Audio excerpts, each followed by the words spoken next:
Je poursuis. Donc, pour bien être certain de comprendre ce dont on parle quand on parle du rivetage. Donc, le rivetage, c'est un rivet. Donc, vous avez ici un petit dessin qui représente un rivet. Donc, vous avez les plaques qui sont assemblées et c'est une pièce métallique c'est une tige qui est à chacune des extrémités un pion, finalement, qui permet de faire en sorte que l'assemblage reste en place. Donc, vous avez ici un autre exemple, une pièce qui est assemblée par rivetage. On voit les rivets qui dépassent. Donc, vous avez tous déjà vu ce genre de choses-là. C'est pas clair lorsqu'on regarde ça, à savoir si c'est une vis avec un écrou derrière, donc ce qu'on appelle un boulon. Un boulon, c'est un couple vis-écrou. Mais, bon, des fois, il y a des têtes de vis qui ressemblent tout à fait à ça. C'est presque identique. Mais dans ce cas-ci, c'est vraiment des rivets.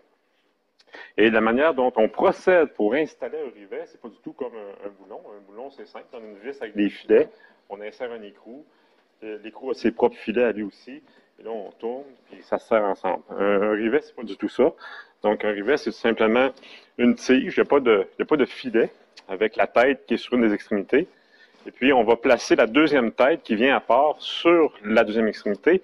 La partie qui est ici, elle est chauffée à haute température. La tête aussi. Et là, on utilise un outil spécial qui contient la tête de l'autre extrémité très chaude, avec l'autre extrémité qui est chauffée elle aussi. Et là, l'outil va donner un choc. Donc, il va y avoir un forgeage, à tout fin pratique. Et là, il y a un lien métallique. Le choc et la température vont créer immédiatement un lien métallique entre la tête et la tige. Et là, au final, lorsque c'est refroidi, on obtient littéralement une seule et même pièce. Donc, ça ressemble à une soudure, hein, mais c'est un rivet. Et donc, c'est comme ça, là, très, très longtemps, par exemple, les bateaux, les plaques pour des gros transporteurs étaient assemblés exactement de cette façon-là. Donc, il y avait des corps de métier, il y avait des travailleurs que dans leur carrière, ils ne faisaient que ça, installer des rivets, comme celui que vous voyez en haut ici, qui est justement en train d'installer un rivet avec l'outil qui est nécessaire pour le faire. Et on voit même ici, là, l'installation, vous voyez, c'est orangé, là, la chaleur, témoin de la chaleur de la tige, qui est assez élevée, température assez élevée, ça soit autour de 1300 degrés C, l'installation du rivet. Donc, c'est très haute température.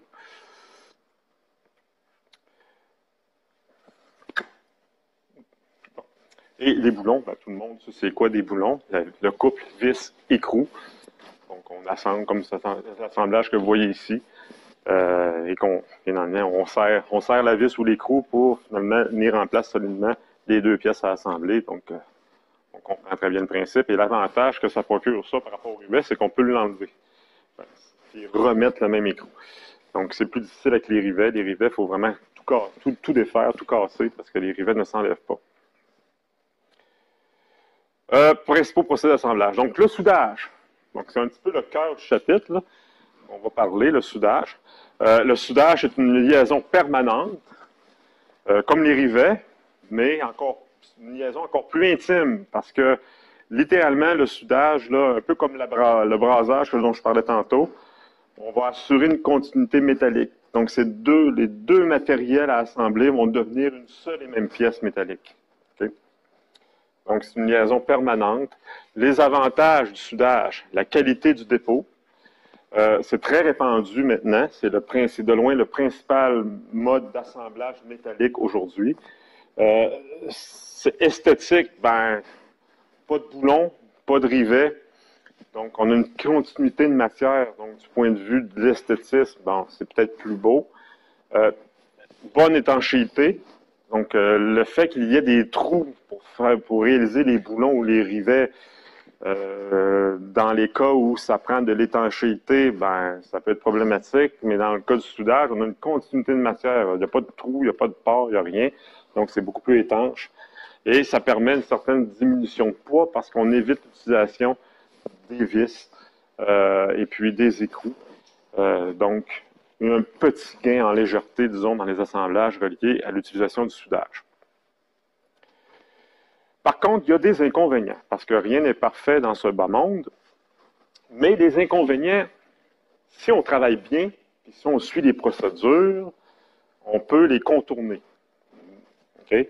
Comme par exemple, quand on soude les pièces, surtout si elles sont minces, elles sont propices, elles ont tendance à se déformer, à gauchir, comme par des plaques minces, par exemple. Mais il y a des façons de faire où on peut l'empêcher. Sauf qu'il y a une tendance à faire que les pièces se déforment. Si on ne fait pas attention non plus, on va créer des changements de structure dans le métal, dans les alliages métalliques, okay, dans les aciers. Lorsqu'on soude de l'acier, il peut arriver, tout dépendant de la façon dont on soude, que l'acier trempe et que l'acier devienne fragile près du cordon de soudure. Donc ça, c'est un risque si la méthode de soudage n'est pas appropriée à l'assemblage ou à l'alliage que l'on veut souder. Mais ça n'arrive pas lorsqu'on travaille correctement. Okay? Donc c'est quelque chose qui peut arriver, c'est un risque. C'est un problème très, très, très commun en soudage chez les aciers. Un exemple, là, depuis très longtemps, quand les cultivateurs, hein, être cultivateur, c'est un métier très noble. Il faut avoir l'esprit bricoleur un peu quand on est cultivateur. Il faut être capable. Les cultivateurs avaient pris l'habitude de réparer eux-mêmes leurs équipements et qui étaient souvent l'acier. Puis, des fois, ils réparaient en soudant des pièces qui avaient cassé. Ils les réassemblaient ensemble pour les réparer. Et par temps froid, ce qui arrivait, c'est que on arrivait à souder ensemble les deux pièces, à assembler ensemble lors d'une réparation. Mais tout de suite après, ça brisait parce que la soudure avait entraîné une fragilité dans l'acier. Donc, l'acier avait trempé lors du soudage. Il était devenu fragile, donc c'est un problème très, très, très commun. Donc, c'est pour ça qu'il faut avoir une certaine connaissance. Lorsqu'on veut souder quelque chose, il faut absolument savoir qu'est-ce qu'on a comme matériel. Il faut considérer la taille du matériel, le matériel de procédé. Donc, c'est une science. Le soudage, c'est une science qu'il faut maîtriser pour obtenir des résultats qui sont corrects. Mauvaise tenue en fatigue, ça, la résistance en fatigue, c'est un phénomène qui fait que le matériel peut casser, même si la contrainte ne dépasse jamais la résistance, mais oubliez ça, là. J'en parlerai peut-être même pas dans le cours. Milieu anisotrope non plus. Oubliez les termes, parce que des fois, ça devient un peu trop technique. Le soudage, donc opération, fusion du métal de base. Donc, contrairement, c'est la différence par rapport au brasage. C'est que cette fois-ci, le métal de base, il va fusionner, il va fondre. Pas partout, pas au complet, mais seulement dans le joint. Donc, ça implique une fusion des métaux à assembler, ce qui ne doit pas arriver lors d'un brasage.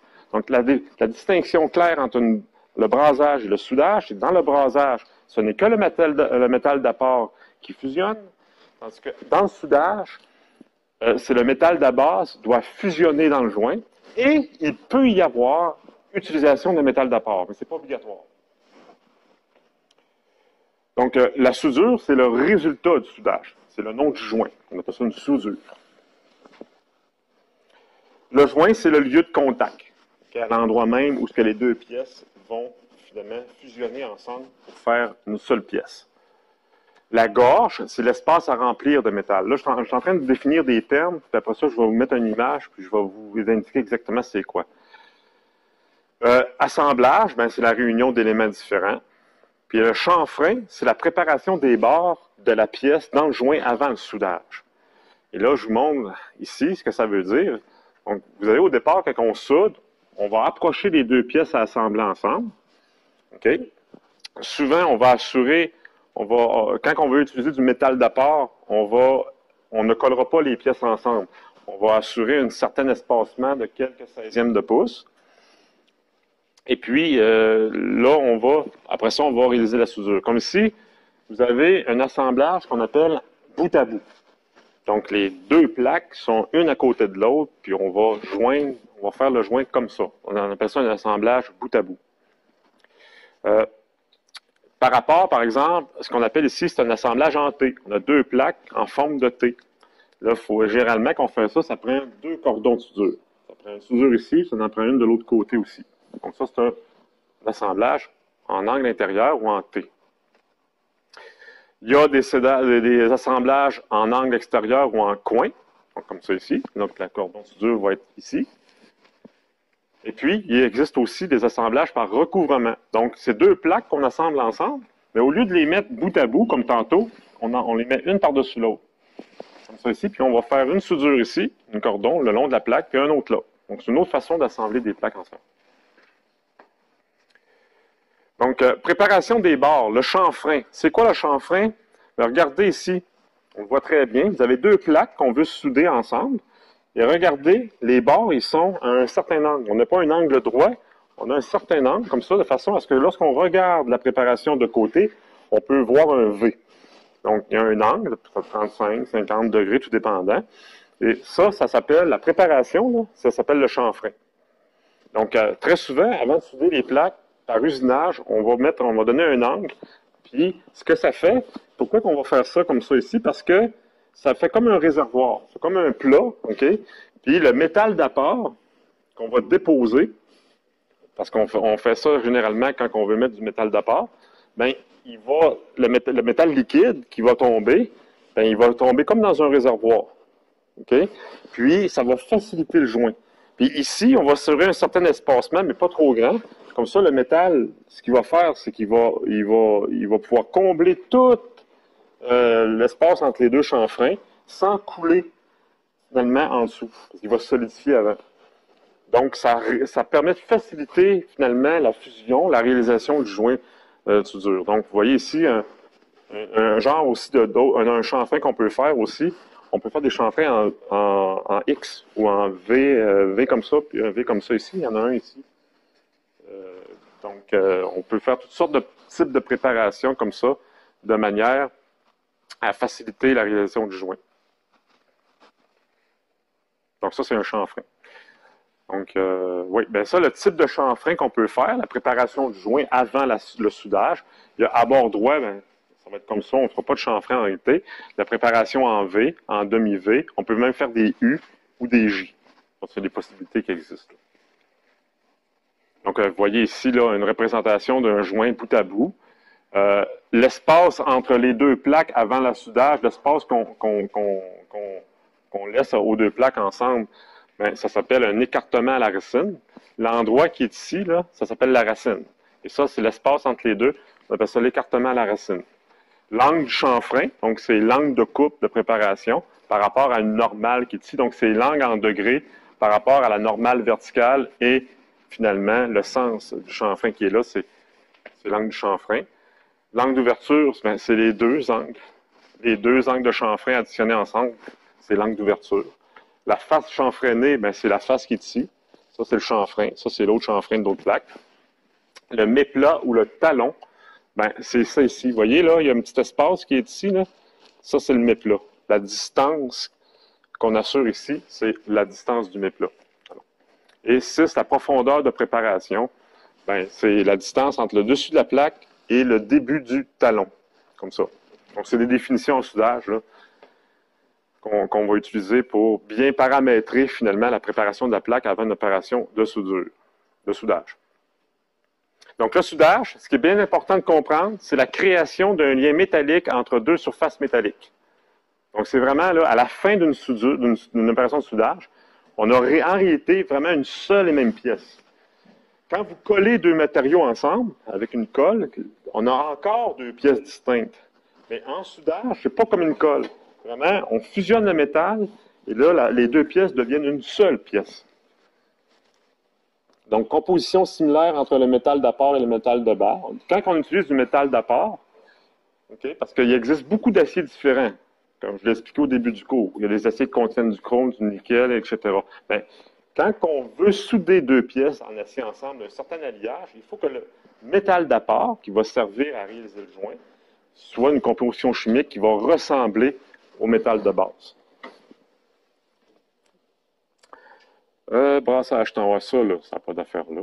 Ça se fait, je vais l'enlever, je vais le corriger. On parle de soudage, non pas de brasage. Donc, quand on soude, il y a des changements métallurgiques qui peuvent avoir lieu lors d'une soudure. Passage à l'état liquide, donc c'est vraiment, il faut liquéfier le métal dans le joint pour qu'il y ait une soudure. Après la solidification, la soudure est réalisée. Donc, ça implique un chauffage. Il faut passer à l'état liquide. Il faut vous donner de l'énergie, donc il faut chauffer. Et donc, il y a un petit peu en soudage des éléments de fonderie, parce qu'on travaille, ça implique la mise en fusion du métal, comme en fonderie. Mais la différence, c'est qu'en fonderie, c'est le métal, la pièce au complète qui est liquide, puis on coule, puis on solidifie. Tandis qu'en soudage, c'est seulement dans le joint où il va y avoir une fusion, et non pas partout, bien entendu. Donc, ça implique, quand il y a des éléments d'alliage dans le métal de base, ben, ces éléments d'alliage-là vont être dissous dans le liquide, bien entendu. Et dans les éléments de fonderie, il y a une solidification. Quand on coule du métal dans un moule en fonderie, ça refroidit, ça solidifie. En soudage, c'est la même chose. Quand le joint est terminé, ça va se solidifier, ça va refroidir. Donc, mise en forme à chaud, à froid, traitement thermique. OK. Ici, je laisse pour l'instant, je mets un bémol là-dessus. Je vais probablement l'enlever parce que je ne veux pas aller trop loin non plus. Donc, but, créer un continuum métallique. Les moyens qu'on a pour faire une soudure, de manière générale, on peut appliquer une pression, appliquer de la chaleur, un ou l'autre, les deux ensemble. Ça implique la diffusion d'atomes d'un métal vers l'autre, parce que ça fusionne. Donc, la fusion du métal. Et effet du soudage sur la composition chimique. Donc, quand on soude, on peut créer ce qu'on appelle la ségrégation. La ségrégation, c'est quoi? C'est que les éléments d'alliage ne sont pas répartis également dans la zone fondue et solidifiée. Donc, il va y avoir des éléments d'alliage qui vont être plus concentrés ailleurs, à certains endroits dans le joint qu'ailleurs dans le joint, qu'à un autre endroit. Donc, quand on soude, on crée de la ségrégation chimique, puis c'est pas souhaitable parce que ça va faire en sorte que le joint peut avoir des propriétés mécaniques qui sont affectées. Donc, il faut être conscient de ça quand on soude.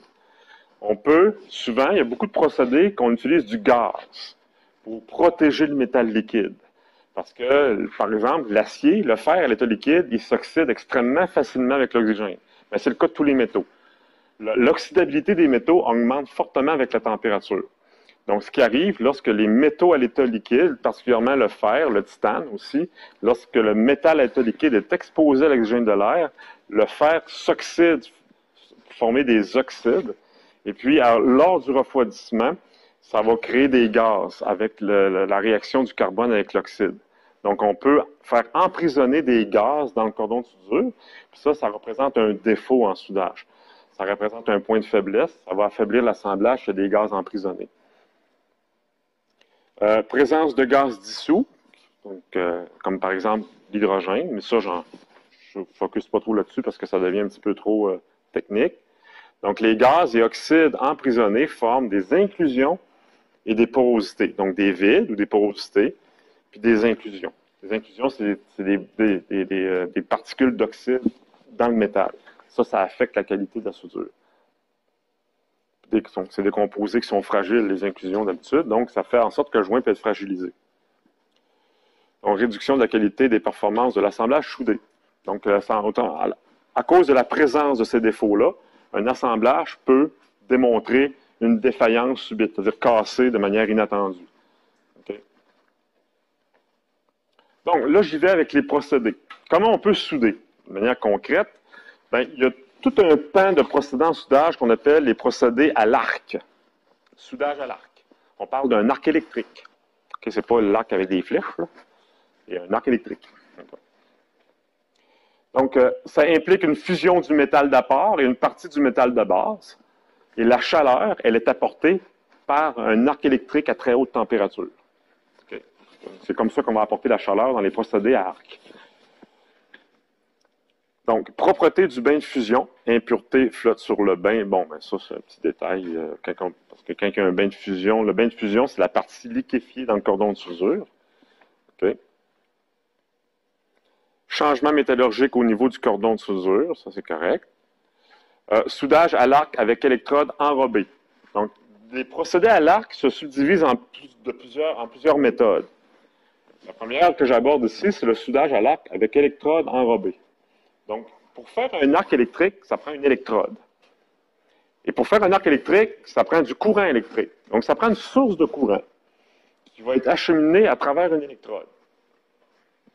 La première façon, une des premières façons de faire du soudage à l'arc, ça a été le procédé SMAW.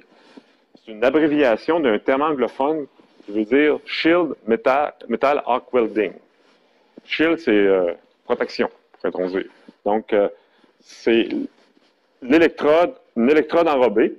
L'électrode, elle va remplir 2 rôles, ben 3 même, 3 rôles. Elle va créer l'arc électrique. Donc, c'est elle le courant va passer à travers l'électrode, puis l'électrode va être approchée du métal de base, et puis la forte tension électrique va créer un arc électrique. Donc, l'arc électrique va aller chauffer le métal. Puis l'électrode aussi, elle sert de métal d'apport. Donc, le métal qui fait conduire le courant, lui, il va fondre au bout de l'électrode, puis on va pouvoir, le métal d'apport, lui, en plus de conduire le courant, puis de former l'arc, il va fondre, puis tomber dans le joint pour servir de métal d'apport. Puis le troisième rôle de l'électrode, c'est que par-dessus le métal, il y a une couche de produit qu'on appelle un flux, qui va tomber dans le bain de liquide, il va flotter à la surface. Puis tantôt, je disais que le fer, il s'oxyde, l'état liquide. Ça fait des inclusions, on ne veut pas ça. L'électrode, ce qu'elle va faire, elle va produire un gaz en brûlant. Le produit qui enrobe le métal liquide, il va produire un gaz qui va entourer le bain de fusion liquide puis le protéger de l'oxygène de l'air. Donc, on appelle ça le soudage SMAW. Donc, l'arc électrique fait fondre le métal. L'électrode métallique, elle est fusible. Donc, ça veut dire qu'elle peut fondre. C'est ça que ça veut dire fusible, elle peut fondre. Création de joints soudés par l'âme de l'électrode. L'âme, c'est le cœur de l'électrode. Okay? À travers, tout le courant passe à travers ça. Et puis, il y a l'enrobage par-dessus le fil. C'est pour ça qu'on appelle ça soudage à l'arc avec électrode enrobée, qui va servir. L'enrobage d'électrode influe sur l'amorçage et la stabilité de l'arc aussi. C'est grâce à l'électrode qu'on va pouvoir amorcer l'arc. La métallurgie du bain de fusion. Autrement dit, protéger le bain de fusion. Donc, la protection du cordon de soudure, production d'un gaz et d'un laitier. Le laitier, c'est un petit produit liquide qui va flotter sur le métal, par-dessus, parce qu'il est plus léger, puis il va vraiment faire une carapace pour protéger le métal liquide de l'oxygène de l'air. Donc, l'oxygène de l'air n'aura pas accès au fer en dessous. Le laitier, réalisé par l'enrobage, va protéger le métal liquide. Fait que là, on devrait s'assurer un cordon de soudure de qualité, sans porosité, sans inclusion. Donc, en soudage, là, il y a plusieurs choses à faire en même temps. Oui, le but final, c'est de réaliser un joint. Mais pour que le joint soit de qualité, okay, ben, il faut qu'on prévoie aussi, il faut tenir compte du fait que le métal à l'état liquide à haute température s'oxyde extrêmement facilement pour former des oxydes qu'on ne veut pas avoir dans le cordon. Donc, il faut trouver des moyens de protéger le métal liquide. Donc, ça, c'en est un. C'est-à-dire utiliser un flux enrobé autour du fil. Ce procédé-là, vous allez pouvoir l'expérimenter dans 2 semaines. C'est un des 2 procédés que vous allez faire à l'électrode enrobée, qu'on appelle. C'est la méthode, c'est une des méthodes les plus rencontrées dans l'industrie. Donc, vous avez quelques images qui permettent de représenter la chose. Donc, vous avez ici, justement, une électrode enrobée. Le métal, il est là. Ce que vous avez ici, c'est l'enrobage. Puis le métal, il fond, il y a l'arc électrique, le métal d'apport, il va se consommer. Une électrode, ça a une certaine longueur. Puis quand on soude l'électrode, ben, l'électrode, elle disparaît, un peu comme fumer une cigarette. Elle se consomme. Ben, l'électrode, elle fait pareil. Elle se consomme. Le métal, lui, il se retrouve dans le cordon. L'enrobage, lui, il brûle en gaz. Puis à un moment donné, ben, vous restez avec un seul bout d'électrode. On l'enlève, on la remplace, puis on recommence. Et ainsi de suite. Donc, vous allez pouvoir faire ça là, vraiment là, dans 2 semaines. Donc, vous voyez ici, on a un soudeur qui soude à l'électrode. Vous voyez, l'électrode est ici. Le soudeur, lui, il a une pince, okay, qui est reliée à sa source de courant. Puis le courant passe de la pince à l'électrode. Donc, c'est vraiment une tige, justement, qui est pincée. Puis le courant, il passe par la pince, transféré à l'électrode. Puis le courant, ben, lui, il veut aller dans la pièce, mais il touche pas. L'électrode, elle touche pas au métal. Il y a juste une certaine distance qui est assurée. L'arc électrique, elle passe à travers l'air, puis après ça, elle s'en va chauffer le métal. C'est comme ça que ça fonctionne. Ici, vous avez une autre image. Là, vous voyez, ça touche pas. L'électrode, elle touche pas au métal. Il ne faut pas que ça touche parce que, ben, au début, oui. Quand vous allez amorcer votre arc électrique, là, dans 2 semaines, là, mon technicien puis moi-même, on va vous dire, frotte l'électrode sur le métal de base. Là, quand vous allez frotter, vous allez voir, l'arc, elle va s'amorcer. à partir de ce moment-là, ben là, la pièce, l'électrode ne touche plus au métal. C'est l'arc électrique, là. Le courant, autrement dit, les électrons, là, eux autres, là, ils veulent aller de l'autre côté. Fait qu'ils vont passer à travers l'air. Dans le fond, l'arc, c'est quoi? Ce sont des électrons. Okay? Puis l'ionisation de l'azote et de l'oxygène de l'air que vous voyez, une lumière bleue, blanche, qui va passer à travers le métal, puis c'est très, très, très chaud. Donc, c'est ce qui fait la fusion, c'est ce qui va apporter la chaleur pour fondre le métal et réaliser le joint. Donc, voilà.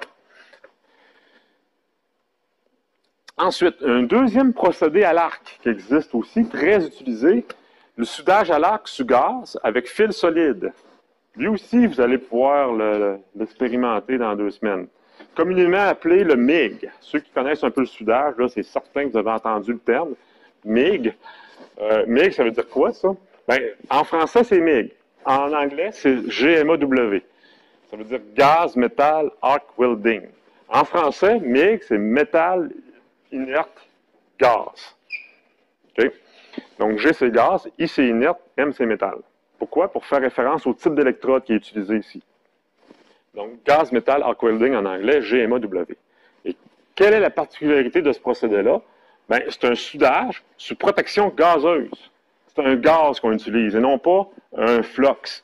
Comme dans le procédé précédent, la protection est assurée par un enrobage qui entoure l'électrode qui est solide et qui brûle.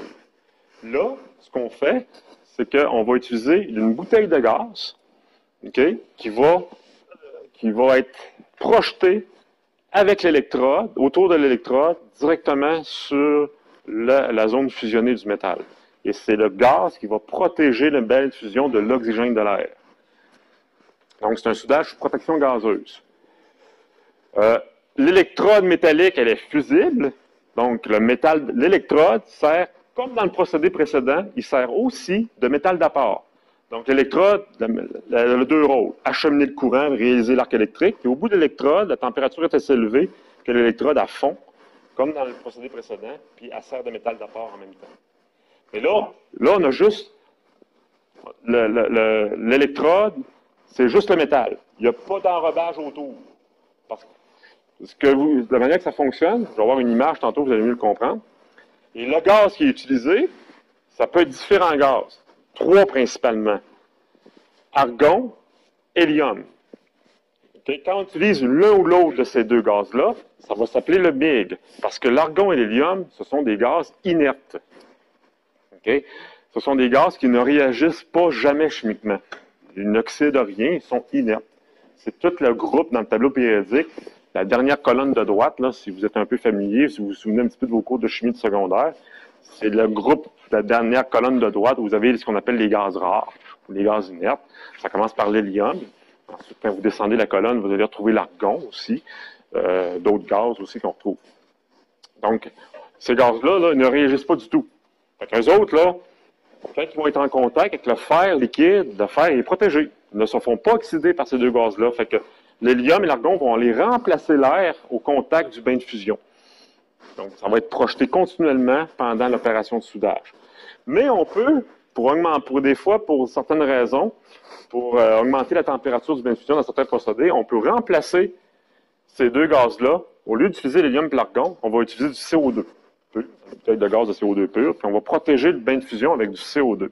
Mais là, ça crée une réaction qui dégage un peu de chaleur. Donc, on va appeler ça du MAG, pour AA pour actif. C'est un gaz qui est actif, là, le CO2. Donc, métal, actif, gaz. C'est une variante. Mais essentiellement, c'est le même procédé, c'est du GMAW dans les 2 cas. Ouais, je n'ai pas d'image, par contre, là-dessus. C'est drôle, hein? Je n'ai pas pensé de mettre des images. C'est pas grave, plus tard. Un troisième procédé à l'arc, qu'on appelle le soudage à l'arc sous vide, ou avec fil solide.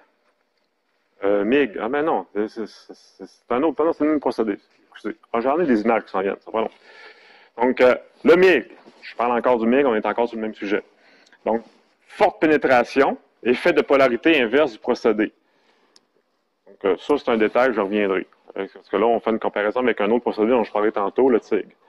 Le courant qui est utilisé dans ce type de procédé-là, c'est un courant continu à polarité inversée. Okay? Ouais, SMAW, OK. Il y a des petits termes là-dedans, le petit détail que je trouve moins important. Ce que je veux que vous compreniez, c'est de la nature du procédé. Regardez ici.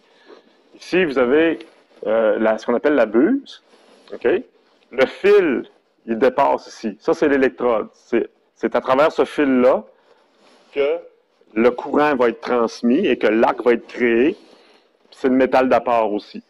OK? Et là, vous avez ce qu'on appelle une buse.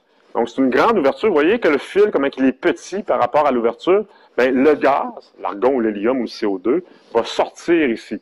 Il va entourer l'électrode, il va sortir à grand débit, directement au-dessus du joint en fusion. Donc, on le voit très bien ici, là, une représentation en image. Où là, pendant la réalisation de soudure, vous avez le métal d'apport qui sert d'électrode, qui achemine le courant et qui réalise l'arc électrique qui est ici. Et tout autour, il y a un gaz, l'hélium, argon, CO2, qui arrive ici puis qui protège continuellement une bain de fusion qui est immédiatement à la hauteur de l'électrode. Et c'est une électrode consommable. C'est le métal d'apport. Lui, il fond ici. Là. Okay? Puis il finit par fondre. Fait qu'il n'y a plus d'électrode à un moment donné. Bien, l'électrode, elle est continuellement alimentée. Donc, il y a un dévidoir, un système. Donc, on achète, ça, c'est des fils, des métals d'apport qu'on achète. Okay? C'est tout enroulé en rouleau. Et puis là, on met le rouleau sur un mandrin, puis l'appareil à souder, elle, a fait dérouler le métal d'apport. Donc, on alimente en métal d'apport, continuellement. Donc, ça sort là automatiquement. Vous allez pouvoir l'utiliser dans 2 semaines, c'est ça, vous allez vous rendre compte. Mon technicien, à un moment donné, il va vous dire, regarde, appuie sur le bouton, vous allez voir le métal d'apport qui va sortir, puis qui va continuer à sortir. À un moment donné, on va vous demander de couper. Puis, parce que quand on commence à souder, on coupe à une certaine longueur. Après ça, ben là, on met le courant puis on soude. Donc, ça alimente continuellement comme ça. Et là, j'ai mis une bouteille de gaz pour se rappeler qu'il faut acheter du gaz qui est branché à l'appareil puis qui va sortir ici. Donc, hélium, argon. De plus en plus, on utilise l'argon. L'hélium tend à disparaître. Parce que l'argon donne de bons résultats. Et de l'argon, ça devient de moins en moins cher que l'hélium sur le marché. La raison est toute simple. Parce que l'argon, on n'en manquera jamais. Pourquoi? Parce que 1% de l'air que l'on respire, c'est de l'argon. Okay? 78% de notre atmosphère, c'est de l'azote. L'oxygène, ça constitue autour de 21%, grosso modo. Puis l'argon, c'est le 1% qui reste. Les autres gaz, là, comme la vapeur d'eau. La vapeur d'eau, c'est on ne la compte pas normalement dans la littérature, mais elle compte pour 1 à 5% de l'atmosphère quand même. C'est pas négligeable.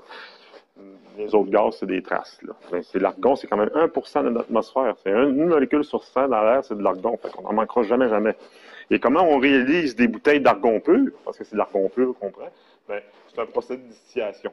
On prend de l'air, puis là, par une technique de chauffage, on arrive à faire en sorte de séparer l'argon de l'air. Puis là, on se retrouve avec de l'argon pur. Puis après ça, ben, quand on utilise l'argon, elle sort. L'argon, elle se retrouve dans l'air. À sa place, elle revient où elle était avant, finalement.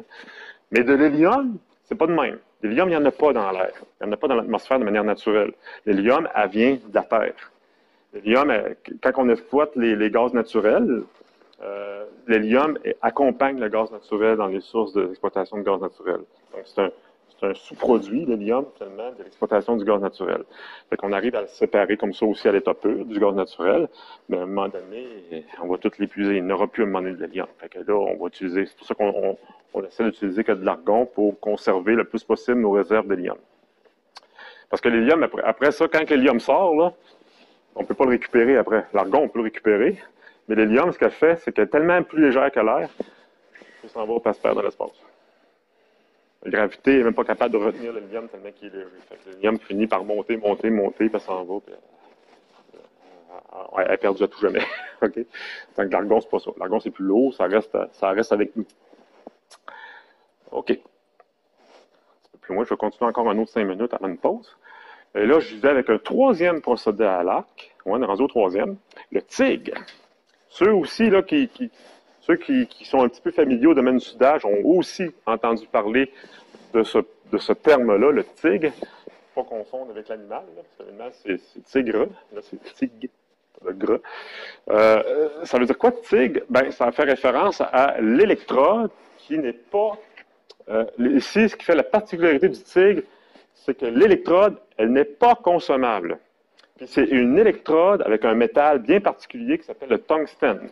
Donc, c'est pour ça que le T fait référence au tungstène. Donc, c'est soudage à l'arc sous gaz. Ah, on utilise encore du gaz pour protéger le bain de fusion. Mais cette fois-ci, l'électrode, elle n'est pas en acier, elle n'est pas, c'est pas le métal d'apport qui sert d'électrode en même temps. L'électrode sert uniquement à conduire le courant et à réaliser l'arc. Donc, l'électrode ne sert pas de métal d'apport. Donc, c'est la particularité du TIG, et l'électrode, elle est en tungstène. C'est pour ça qu'on appelle ça le TIG, tungstène. En anglais, c'est le GTAW, Gas Tungsten Arc Welding. Donc, création de chaleur pour la fusion par un arc électrique, encore, ça c'est toujours ça le principe des procédés à l'arc. Les gaz protecteurs, c'est les mêmes que pour le MIG, c'est-à-dire encore l'utilisation d'argon ou d'hélium. Deux fonctions, maintien de l'arc électrique et protection contre l'oxydation. Ça, c'est quelque chose que je n'avais pas dit encore, c'était vrai pour le MIG aussi. Les gaz, argon et hélium, servent aussi à faciliter la réalisation et le maintien de l'arc électrique. Parce que les électrons, quand ils sont incités à quitter l'électrode et aller dans la pièce, ben, c'est plus facile, eux autres, de voyager dans des gaz comme ceux-là, qui sont plus facilement ionisables, argon et hélium, que l'oxygène et l'azote. Donc, ça permet des arcs plus stables, plus faciles à réaliser. Aussi, ça, c'est un détail que je n'avais pas mentionné précédemment, mais c'est vrai aussi pour le MIG.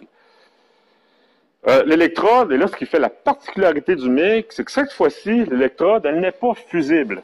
Elle ne participe pas elle ne joue pas le rôle de métal d'apport. Donc, c'est le tungstène, l'électrode, elle reste toujours là, puis elle ne bouge pas. Donc, il n'y a pas de consommation d'électrode comme dans le procédé précédent. W ici, c'est parce que c'est le symbole chimique du tungstène. La soudure est effectuée avec ou sans métal d'apport. Le MIG, il y a toujours du métal d'apport parce que tu n'as pas le choix. L'électrode, elle sert de métal d'apport. L'électrode sert de métal d'apport aussi. Puis, il faut que le bout de l'électrode fonde pour faire un arc électrique. Quand l'arc électrique se réalise, le bout de l'électrode fond. Fait que là, il tombe dans le chanfrein, il tombe dans le bain de fusion. Fait que ça n'a pas le choix. Tandis qu'ici, si on veut, on peut ne pas utiliser de métal d'apport. Okay? L'électrode, elle ne fusile pas, puis je pourrais me contenter uniquement de faire fondre, de coller les deux pièces ensemble, puis de faire fondre le joint uniquement avec le passage de l'électrode non consommable. On n'est pas obligé d'utiliser du métal d'apport. C'est avec ou sans métal d'apport. Soudage à l'arc sous gaz avec l'électrode TIG, encore. Donc, courant et polarité, courant continu, électrode négative. Donc, ça, c'est quoi ça? C'est que je ne veux pas rentrer trop dans les détails, c'est pour ça que j'hésite à développer là-dessus, mais le courant, il peut passer de la pièce à l'électrode ou l'inverse. Okay? Puis, le CC, c'est courant continu en électricité. C'est-à-dire que pendant toute l'opération, les électrons vont toujours dans la même direction. C'est-à-dire que ça peut être de l'électrode à la pièce, on appelle ça courant inversé, ou de l'électron part de la pièce à l'électrode. Mais c'est toujours dans le même sens. Tantôt, je vais vous parler d'une autre situation différente qu'on doit faire, qui n'est pas le CC. Le CC, c'est le courant continu. GTAW, ben regardez ici, justement, j'en parle, j'ai les images pour l'expliquer. Donc, vous voyez ici, les petites boules identifiées par des moins, ce sont les électrons, ce sont les charges négatives. Les électrons, c'est négatif. On voit ici une représentation de l'électrode de tungstène. Ici, c'est la pièce. Quand on soude, tout l'assemblage, l'électrode, la source de courant, tout ça font partie d'un seul et même circuit électrique. Okay? Donc là, on a deux choix. Dans quel sens qu'on peut faire tourner le courant? Okay? Il y a deux possibilités. Comme ça ou comme ça. Okay? De la pièce vers l'électrode ou de l'électrode vers la pièce. Okay? Donc, là, en soudage, on peut utiliser l'un ou l'autre. Donc, ici, ce que ça s'appelle, c'est polarité directe. C'est-à-dire que les électrons partent de l'électrode vers la pièce. Mais on peut aussi souder en polarité inverse. C'est-à-dire que le chemin est inverse. Les électrons, ils partent de la pièce pour aller vers l'électrode. Mais dans les deux cas, peu importe les deux situations, il va y avoir un arc électrique qui va être créé, puis il va y avoir fusion du métal.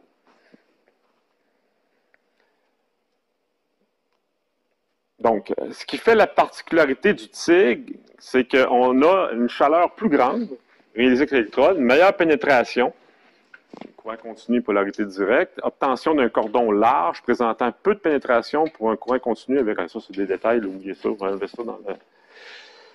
OK. Ça, par contre, c'est intéressant à savoir. C'est que tantôt, je parlais de courant continu. C'est-à-dire que, comment dit, là, je reviens un peu en arrière, le courant, pendant toute l'opération de soudage, là, le courant vient toujours du même bord. Okay? Par exemple, c'est pour toujours l'électron de l'électrode vers la pièce. Mais on peut aussi souder en courant dit alternatif. Ça veut dire que la polarité va être inversée plusieurs fois en une seule seconde. Donc, on appelle ça un courant alternatif. Donc, pendant une fraction de seconde, les électrons vont partir de l'électrode vers la pièce, puis l'autre fraction de seconde suivante, ça va être les électrons de la pièce vers l'électrode. Puis, ça va varier comme ça continuellement pendant l'opération. Donc, ça, on appelle ça un courant alternatif. Et quand est-ce qu'on doit souder comme ça? Avec l'acier, c'est pas nécessaire. Avec le titane non plus, mais avec l'aluminium, on doit obligatoirement, lorsqu'on soude l'aluminium, travailler en courant AC pour alternatif. C'est-à-dire que la polarité va être inversée plusieurs fois par seconde pendant l'opération. Pourquoi? Parce que l'aluminium, lui, l'aluminium a une couche d'alumine par-dessus qui le recouvre tout le temps. Je sais pas, j'en ai déjà parlé dans un cours précédent, je pense que oui. Mais quand vous touchez l'aluminium, vous ne touchez pas l'aluminium. Jamais. Jamais personne n'a touché l'aluminium. Ce que vous touchez, c'est de l'alumine. Parce que de manière instantanée, quand l'aluminium est en contact avec l'oxygène de l'air, il s'oxyde avec l'oxygène pour former l'alumine, qui est transparente sur l'aluminium. Donc, vous voyez l'aluminium, mais à travers une vitre d'alumine. C'est un peu comme si vous aviez une table en bois protégée avec une vitre. Donc, vous ne touchez pas le bois, vous touchez la vitre. C'est un peu ça, l'aluminium. Mais cette couche-là, en soudage, elle est problématique. Elle peut empêcher la soudure à l'arc électrique, parce que l'alumine, c'est un isolant électrique. Donc, l'arc ne sera pas capable d'être maintenu si on travaillait en courant continu. Donc, la façon dont on s'y prend pour briser continuellement la couche d'alumine, c'est en inversant la polarité constamment. Et de cette façon-là, la couche d'alumine, elle est tout le temps brisée à chaque fois. Et là, le courant peut passer. L'alumine est résistive électriquement. Donc, en soudant en alternatif, on finit par être capable de réaliser une soudure sur l'aluminium. Mais on n'a pas le choix. Sinon, ça ne fonctionne pas en courant continu sur l'aluminium, généralement. Donc, pour finir, avant la pause, des petites images en rapport avec le procédé de TIG. Là, je vous invite à regarder ici, regardez le soudeur, il soude au TIG. Quelqu'un qui connaît un peu le soudage, il voit tout de suite que c'est le TIG. Pourquoi? Parce que le soudeur, il a les deux mains occupées. Premièrement, la forme de l'électrode. OK? Donc, ici, vous avez un soudeur qui tient son électrode en tungstène avec une main. Puis là, le soudeur a réalisé une soudure avec métal d'apport. Donc, ça prend une électrode à part. Parce que l'électrode n'est pas métal d'apport, n'est pas fusible, est en tungstène. Donc, si on veut mettre du métal d'apport, il faut donc, avec l'autre main, que j'ajoute le métal d'apport. Donc, le soudeur a à travailler avec les deux mains. Puis les deux mains font des gestes complètement différents. Donc, pour le cerveau, ça prend une certaine pratique pour être capable de faire une certaine gestuelle avec l'électrode, pour faire des mouvements circulaires, pour avoir une bonne fusion. Et avec l'autre main, c'est un geste complètement différent qui fait souvent, c'est un aller-retour comme ça. Donc, ça prend une certaine habilité. Dans le monde du soudage, les soudeurs, ils ne sont pas tous intéressés, ils ne sont même pas tous capables de souder au TIG. Ça prend une certaine habilité manuelle que les soudeurs n'ont pas tous. Donc, les soudeurs au TIG sont très recherchés. Déjà que les soudeurs tout court, c'est très recherché. Imaginez les soudeurs qui sont capables de faire de belles soudures au TIG. C'est très rare et c'est très payant aussi. Et là, vous avez ici un exemple d'une soudure réalisée au TIG sur de l'acier inox. Donc, l'acier inoxydable, on soude très souvent au TIG sur l'acier inox, sur le titane, sur l'aluminium. Vous avez ici une image représentant le soudage au TIG, où on voit très bien l'électrode de tungstène qui est ici, la buse dans laquelle l'hélium et l'argon traversent, et puis le métal d'apport qui est à part, donc qui alimente le bain de fusion. Mais ce n'est pas obligatoire, le métal d'apport. Plus les plaques sont minces, moins on a besoin de métal d'apport. Mais plus on réalise des assemblages d'épaisseur plus grande, plus le métal d'apport est exigé et nécessaire. Là, je pense que pour le TIG, ça complète. Oui, on va prendre une pause. Après ça, j'embarque sur quelques autres procédés de soudage qui va clore le cours de cette semaine.